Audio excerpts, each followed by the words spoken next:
Yeah, I'm getting a spoiler for Zoolander 2 up now for you guys because, let's be real, nobody saw this movie last weekend. But I decided to see it this previous weekend because my theater really wasn't playing much else. And I'm gonna be straight up with you guys, I don't remember much of the really specific details about this movie as I usually do with the movies that I spoil because it was just not a good movie at all. So as a result, I just checked out of probably most of it the second I left the theater. So let's just break this movie down, shall we? So Zoolander 2 opens up by providing flashbacks over what's happened in the last 15 years. The reading center that Derek Zoolander had built at the end of the first movie has just collapsed because apparently he tried to build it with the same shit that was used to construct the model. So yeah, the collapse of this building killed Derek's wife and horribly disfigured Hansel, which killed his modeling career. And because Derek Zoolander is an idiot, the government took away his son from him to be placed in an orphanage of sorts. And Derek from that point forward just decides to retire from modeling and just live in the middle of nowhere by himself. Then we move forward a bit later and we see these assassins on motorcycles trying to kill Justin Bieber because apparently they are going after every big celebrity in Hollywood. And Justin Bieber is able to evade them for a while until he eventually just gets shot down and killed by them. So yeah, if you're still someone who's a die-hard Justin Bieber hater, you at least have that going for you.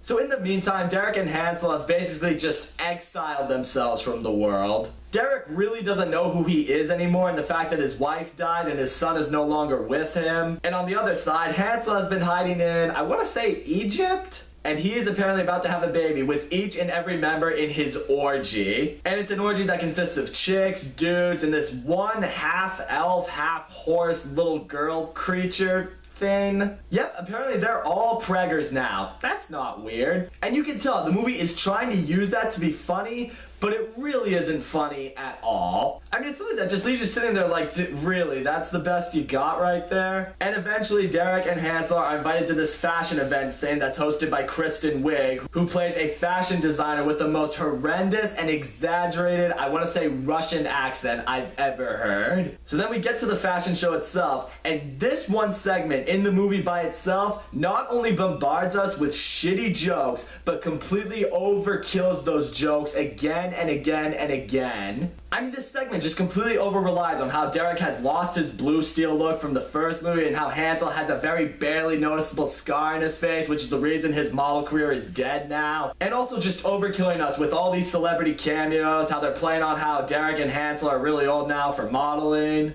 And also on a Benedict Cumberbatch cameo where they poke fun of whether he's playing a male or female model in the movie. People, if you're gonna put someone like Benedict Cumberbatch in your movie, even if it's just for a few seconds, you put him to good use, okay? So now after that, the two get confronted by Penelope Cruz, who tells them that if they can help her find the killer to all of these celebrities, then she can help reunite Derek with his son. And eventually Derek does reunite with his son, but his son's not exactly what he's been hoping for. I mean, he's overweight, he's not popular, and because Derek is the complete idiot that he is, his son wants absolutely nothing to do with him. But hey, we'll get back to fixing this father-son relationship that we don't give a shit about later. First, we gotta solve this mystery that we equally don't give a shit about. And soon, Derek, Hansel, and Penelope Cruz, they go to a Catholic church to meet with Sting, and he tells them of this prophecy of how the beginning of man did not just consist of only Adam and Eve. It also consisted with the world's first supermodel, Steve.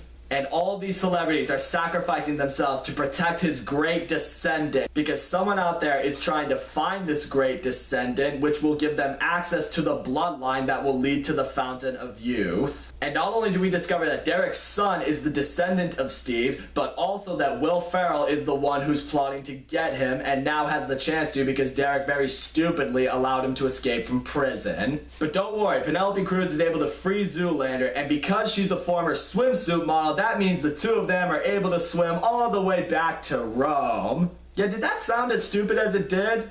Good, because it was. Hansel has tracked down Will Ferrell, who we see has apparently been working with Kristen Wiig this whole time, and the two of them, along with every other fashion designer in this world, plan to sacrifice Derek Jr. so that they can drink his blood and gain access to the fountain of youth. So yeah, they're all gonna kill this kid, cut out his heart, drink the blood from it so they can be young forever. Yes, that was just a little bit fucked up for a comedy. However, Derek, Hansel, and Penelope Cruz arrive to save the day. But here, Will Ferrell reveals that his true plan was to bring all the fashion designers into one place so we can kill them all with a bomb so that he can be the only real fashion designer in the business now. Well, I guess that's one way to eliminate your competition. But before the bomb can be activated, Derek Zoolander is able to stop it by using his Magnum look from the first movie that he used to save the Prime Minister. Unfortunately though, he's not strong enough to hold on to it. But then his son gives the Magnum look as well, and because he's the chosen one, his look is just so powerful that he can then control the bomb, reactivate it, and send it flying back to Will Ferrell and kill him. Yeah, that's how the final conflict goes down in this movie. Now I know you will all point out in the first Zoolander that Derek used the same Magnum look to stop a ninja star in mid-air from killing the Prime Minister. And while that is ridiculous, the first Zoolander executes it in such a way that it's stupid, but it's also really funny. So as a result, you're able to roll with it. But this, being able to stop a bomb from mid-air, activating, and then use the same Magnum look to redirect it back at someone? I'm sorry, but if you ask me, now you're officially pushing it. So the movie ends with Derek, Hansel, and Derek Jr. all being accepted into the modeling business. Derek Jr. accepts Derek as his father again, and Derek falls in love with Penelope Cruz because she's Penelope Cruz. So all in all, Zoolander 2 is a really stupid movie. Was the first Zoolander a stupid movie? Yes.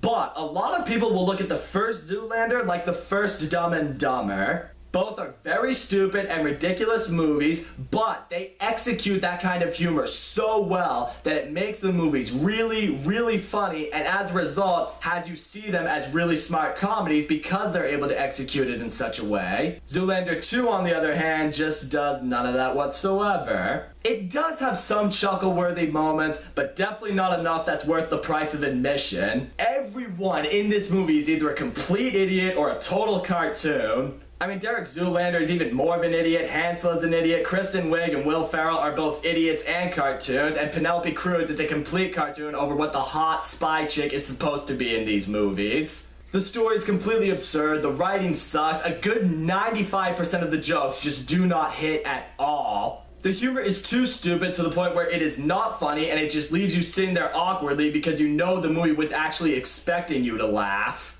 It's a movie I went into with very little and very low expectations, and I still walked out of it very disappointed. So if you haven't seen this movie yet, don't. It is nothing like the cult classic that so many people know and love. Don't waste your time or your money on it. Go see Deadpool again. So that's all I gotta say. Guys, thank you so much for watching my video. Don't forget to leave a comment, like, subscribe, and I will see you all next time.